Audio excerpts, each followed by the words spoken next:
Hey guys, it's Off1 here, and today we're going to be solving unique paths. In this problem, we're told that there's a robot on an m by n grid, and the robot is initially located on the top left corner, like you can see here, and they want the robot to try and move to the bottom right corner, where it says finish. And they're telling us that the robot can move only down or to the right at any point, so we can't move up and we can't move to the left. So given two integers, m and n, they want us to return the number of possible unique paths that the robot can take to reach the finish line. So let's do this example here since we already know our expected output should be 28.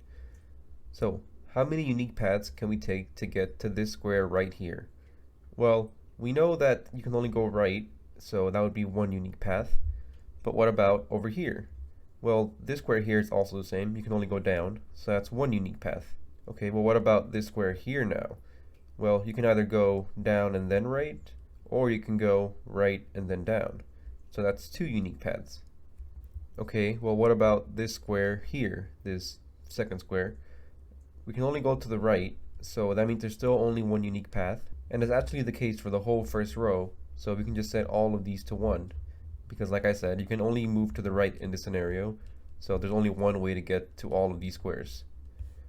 And same thing goes for this column here. We can only move down, so there's only one unique path to get to this bottom left square. So we can see that this whole grid on the first row and the first column is going to be just one unique path. So now that we know that, let's try and calculate this square here. How many unique paths can we take? Well, we can go to the right, and then we can go down to reach this square, so that's one path.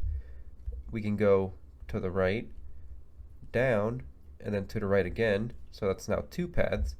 Or we can go down, to the right, and then to the right, so that's three paths.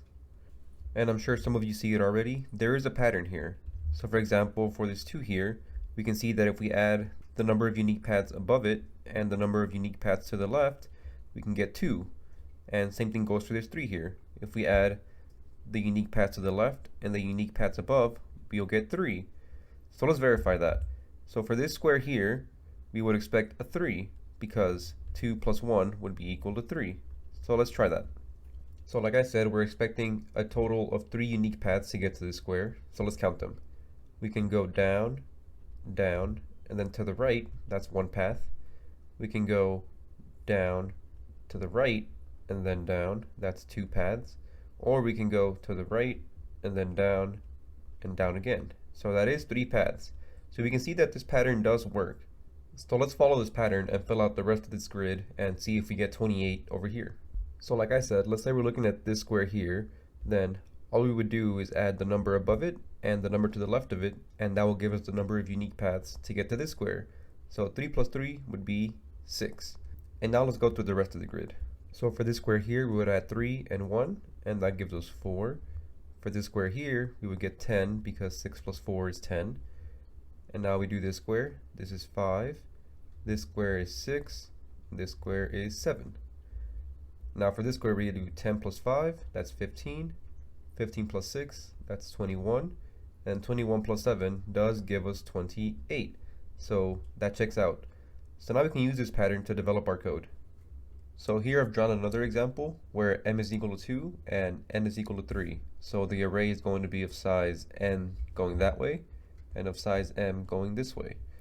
So to start, what we want to do is set this whole first row and first column just equal to 1 because we know there's only one unique path to get to all of these. And now let's just write our algorithm.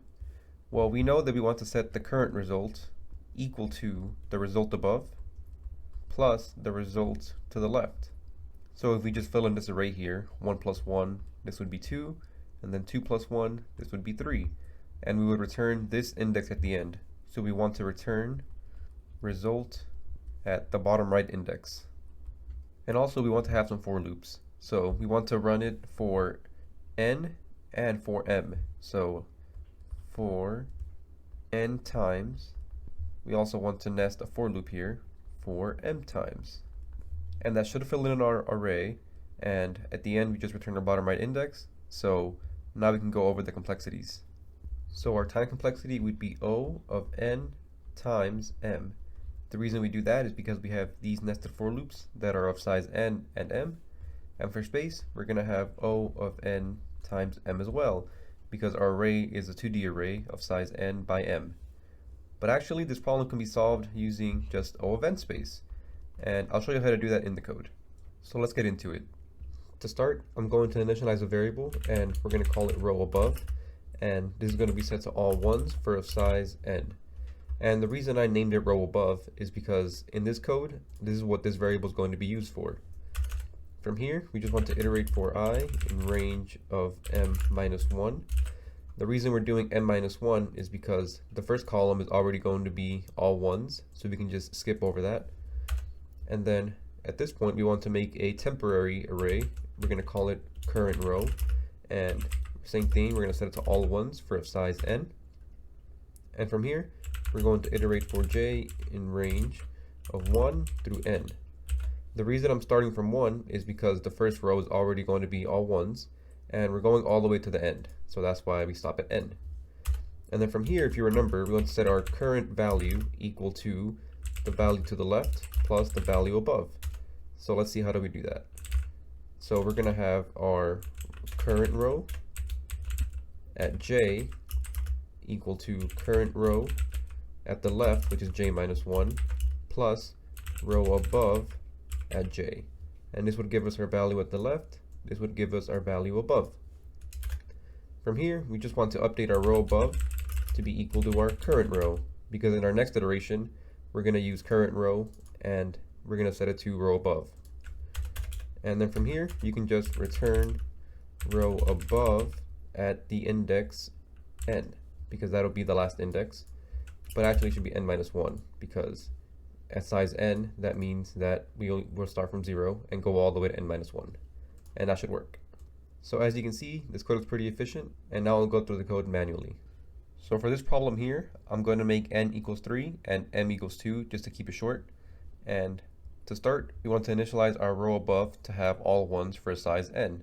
And as you can see, this row above array is size n, and they're all initialized to ones. So we can check that off. And now we want to do for I in range of n minus 1. So m is 2, so n minus 1 would be 1. So we only want to do one iteration for this for loop.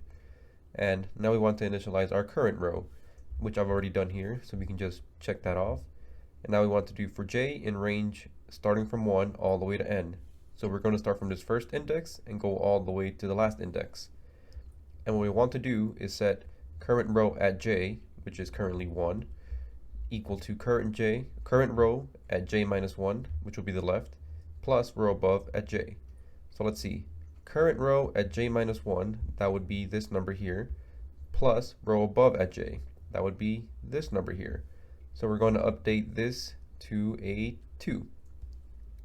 And now we go to our next iteration where j is going to be equal to 2. So current row at 2 is going to be equal to current row at j minus 1, which is 2 here, plus row above at j, which is 1. So we're going to set current row at j equal to 3, because 2 plus 1 is 3. And at the end, we just want to update our row above to be equal to our current row. So at 0, it's still 1. At this first index, this is going to be updated to 2. And at the second index is going to be updated to 3. And then at the end, we just return row above at n minus 1. So that would be this index here, because n is 3, so that would give the second index. And that's correct. If this video helped you in any way, please leave a like and subscribe. Thanks for watching, and I'll see you in the next video.